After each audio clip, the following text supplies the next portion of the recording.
Alrighty folks, grab 3 guns and go. What are my 3 guns? Why did I choose them? And some other kit that I'm also gonna bring. Stay tuned past the intro to see.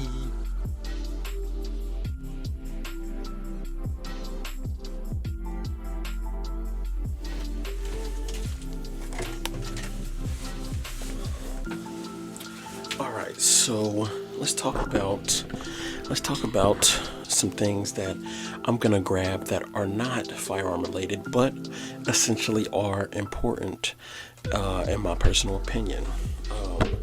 If you plan on running your stuff, running around with it, let's say you have to bug out, which is, I'm assuming, is what he meant by grab and go. You got to make it through the civil unrest. I'm probably not bringing no helmet and full kit. I'm probably gonna either bring a slick carrier, or I'm gonna just have my chest rig but have it in my bag. I've done plenty of training where I'm just shooting and I have a round or a magazine in my pocket, an extra round magazine in my pocket, whether that be for rifle or that be for pistol with my concealed carry. We'll get into that once we start getting into the gun stuff, but let's talk about some things that you need just for regular everyday survival. If you're not at your house, if you have to grab and go, I'm assuming you're outside of your house and probably outside of your neighborhood, so you're not around people until you get to the location that you have designated for your survival, pretty much, you and your family. So one thing you need: lights. And what I mean by lights is lights separate from your plate carrier, or not plate carrier, sorry, your weapon. So you definitely need some type of lighting system separate from your plate carrier. I like these because I can put them like right there, or I can have them like attached to the front right here, and they face forward. If they want to, also hat mounted lights are really good, especially if you're going to be traveling at night. You don't want to have a torch lighting your way, or some type of lit match or something like that. You don't want to have something like that lighting your way if you can help it.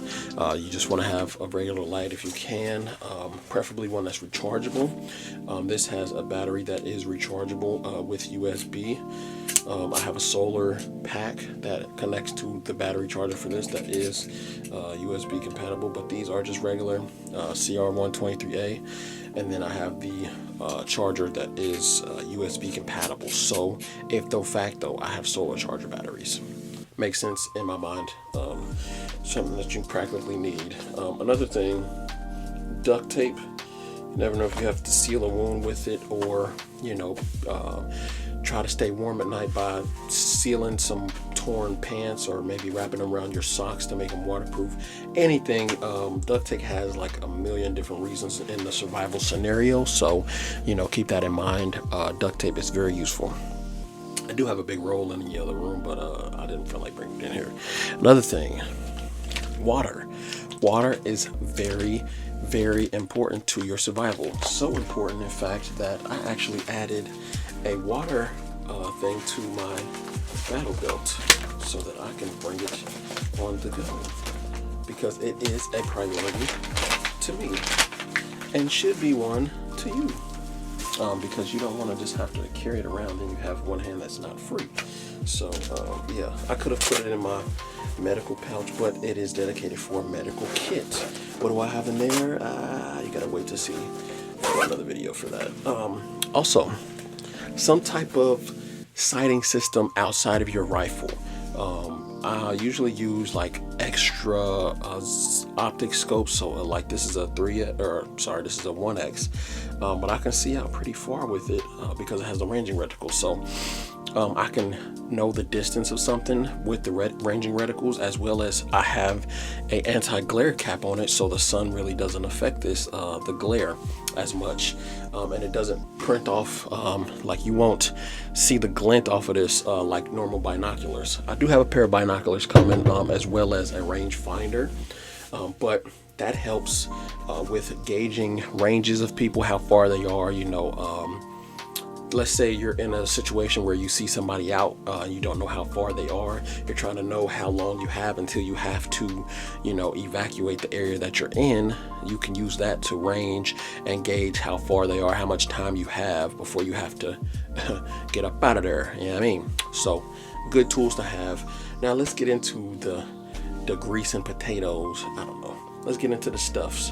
So I grabbed these three based on the distance of engagements that I think are most likely. So number one, short range.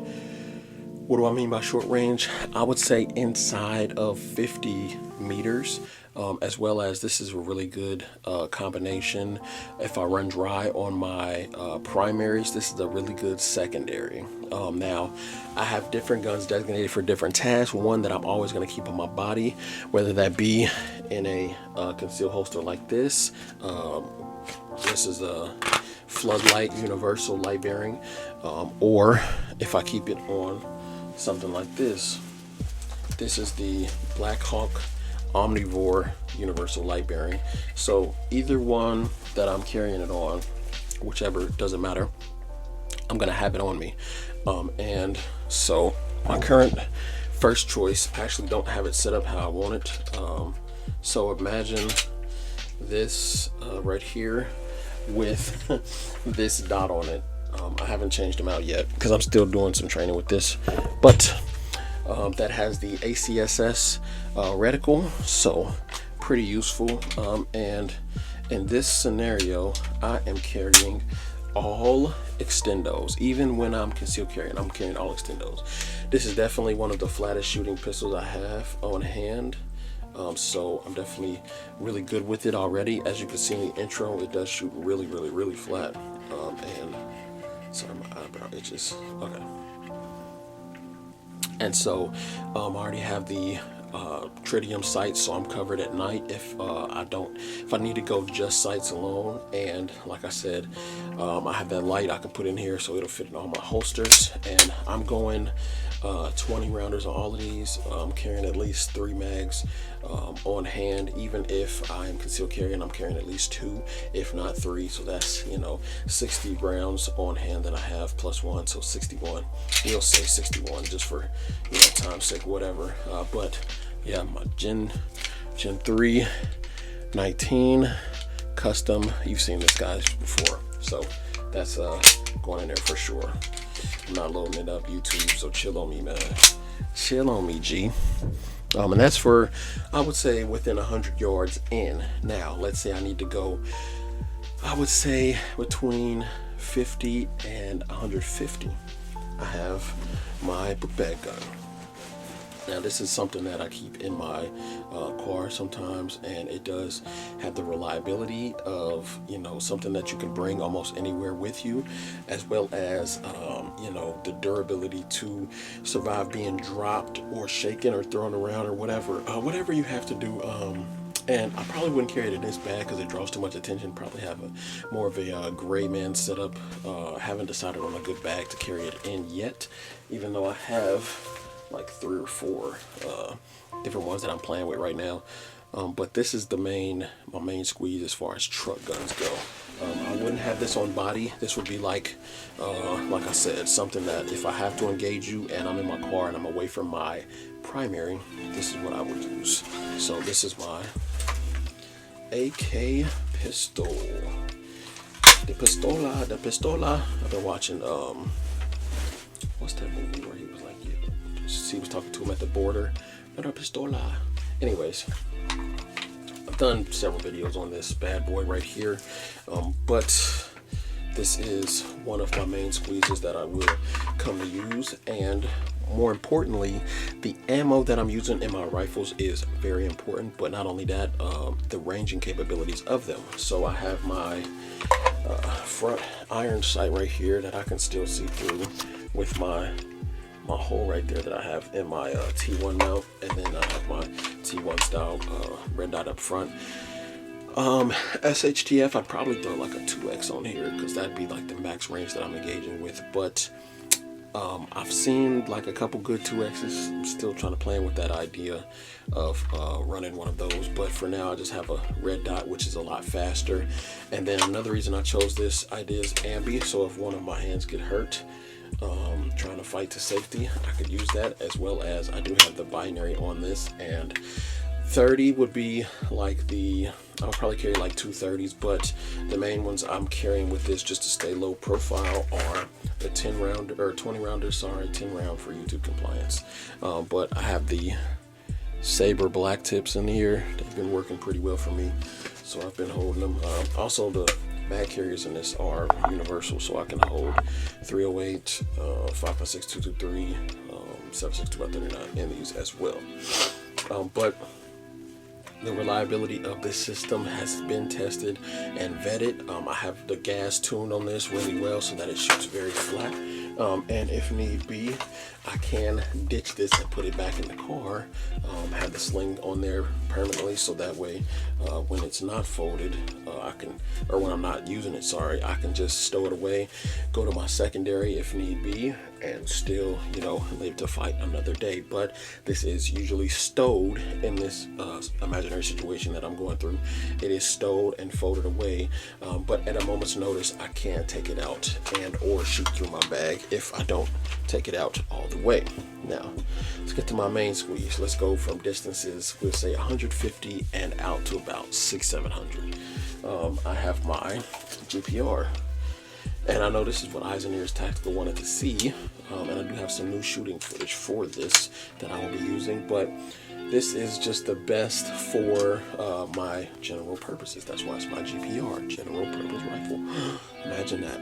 If you want to see that video, I'll try to link it right here on my channel, but if not, it's okay. So threw that light on there, have a light and a laser for at night. I also have backup irons in case this dot fails me, as well as if this whole system gets cracked or shattered, whatever, I can just it has these knobs on it, I can just toss those knobs off, boom, throw on my magnifier, my quote unquote scope, even though it's not a scope. I can throw on that 1X and I'd be good. But this, I can engage the 3X, so I can go up to, I've went up to 350 with this 3X, and on in, and then for closer ranges I have that top dot, sorry. So top dot, I don't really even have to move my head off the rifle, and then I can still go that. And I also have the bipod on there in case I have to get stable shots out from distance or whatever. I can get really good stability from that, and this system has really worked well for me. I know it's been getting a lot of hate.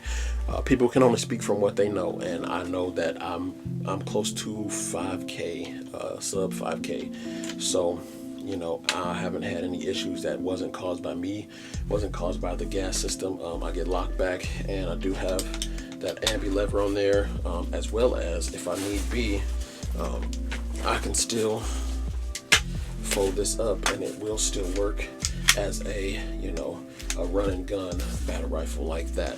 And it does get pretty small. This is a 13.9, I believe, pin and welded barrel. So if need be, if I was trying to clear a house or whatever and I couldn't, maneuver through hallways, I could fold it up, throw that laser on there, which I will throw on now. And the throw lever on it is already where my hand is right there. So all I have to do is rotate it. Sorry, rotate it the other way. Was my battery dead? I think my battery dead. Yeah, it is. Dang. Well, it looks like it had a parasitic drain in it. Anyways, this is why you always carry extra batteries. But anyways, I could do this with my laser without using my red dot, or if I needed to, I could still see with my red dot just fine. Actually, it's a green dot. But in addition to that, I have fail-safes. What do I mean by that? These red dots and prism can work without any power. The prism is etched into the glass, so I don't need no power to run it. I usually don't use the power unless it's like a really, really, really bright day. Then I'll try to use the power because it's almost daylight bright. My green dot is daylight bright, but if this failed for some reason, I could just turn it on. I could just take the battery out completely and it would still run because I have that solar panel up top. It won't charge the battery, but it will run as long as the daylight goes. So that just means that I'd have to make sure my light batteries was on at night, because that's what I would be running in this now. What ammo am I running in my GPR? Been testing a couple different ones. I got a couple. Oh, I gotta sneeze. I got a couple different setups that I've been running. I got a mix of black tip soft point and Hornady. This is like for in close quarter self-defense kind of ammo. And then I have the heavier 75 grain black tip in here, and that's just for my, I would say, patrol once I get to my designated unspecified area. But then I have these right here. Now you're wondering, what are those bullets? They look pretty plain Jane, you know, silver tip. I have some spear and some Hornady mixed in here, but this isn't my main squeeze. Like I said, this is just some patrol ammo that I would use if I ever had to go out to distance. Ta-da! Nothing. I don't have them loaded up right now, but let me show you what I would use. I would probably use a mix of these three because I have them zeroed around the same area, and all of these held sub 1 inch groups at about 100 yards. So I have the 77 grain. This is the boat tail hollow point match ammo. Really good stuff. This is the the 77 grain OTM open tip match. This is their dedicated precision ammo. Boom, really good stuff. Then I have their Sierra Match King 77 grain, really good stuff as well. And then I have the, like I said, the 75 grain Saber black tip. These are my 4 main squeezes for out to distance that I would use between, I would say, 150 to about 600 yards. Those would be the ammos that I would rely on. But I also have some that are really heavy grain. Where is it at? Here it is. Really heavy grain, and it is also used for self-defense. So it has that tip on it for defeating closed barriers and stuff from close distance. But it is also a green tip, and it is 77 grain TMK. I don't know what that stands for, but I know it does perform very well. So I have some of that as well. I'm building up on ammo, so you know, give me a break. But in there, in the mix of my self-defense stuff, I have some like 62 grains and then a 55 grains. Now, if you can't afford the like higher end stuff, I would say you know, go the heavier the better. If you can go with 77 grain or something like that, that'd be best. But I've been seeing AC have some 62 grain ammo. I have some of that. I'm going to be trying that out at the range soon. And then they're 55 grain. They're both about the same price. But what I've learned dealing with ARs recently is the heavier the better. So the heavier you can go, the better your accuracy will be, as well as the stabilization out to distance. So it'll stay stable longer out to distance. So, you know, keep that with a grain of salt. Take with, when I say grain of salt, everything I say, just, you know, use your own considerations and everything that I say. Don't use it, you know, do your own stuff, do your own research, whatever. But also keep in mind that this setup is just for me personally. So this is my setups that I have that I will be running, and you know, if not SHTF, but if civil unrest happens, which I have a theory video about, I'm probably going to drop right after this, how civil unrest will happen at the end of 2024. You know, I just hope that you guys are prepared. But the number one piece of gear that you can have, actually 2-part, training and your mindset. If you have training, that's all well and good, but it doesn't matter if you're in the corner crying when the bullets start flying. I've heard several stories about that for people that were deployed in Iraq. They were talking so tough, like, oh, I can't wait till they come. As soon as they start firing, they don't know what to do. They're in the corner, in the fetal position. They don't know what to do. They're crying, oh my God, they're trying to kill me. Yeah. And then the mindset. The training means nothing if you don't have the will to fight. You have to have the will to protect what you love, the will to get to where you need to be at any cost, any means necessary. And you also have to have the will to live. You have to want to live more than someone wants to die. What do I mean by that? If someone wants to kill you, you have to want to kill them more, because you have to have something, whatever it is that you need to protect, that you need to make it through this guy so that you can accomplish your goal. Whatever your goal is, protecting your family, protecting yourself, protecting your loved ones, protecting your girlfriend, protecting your property, whatever it is. If you have to make it through this guy, if it has to be him or you need to have the will to protect what you love and make it through him. Whatever that means, you need to neutralize the threat. If he's a threat to you and your family and your loved ones, you don't need to think about no repercussions or anything after that. You need to live in that moment, protect what you love, and make it through. But anyways, guys, that's all I got for my, 3 guns and run. Let me know what y'all think in the comments down below. Like, comment, subscribe, all of that stuff. And stay tuned for more, because we got more coming. All right, peace.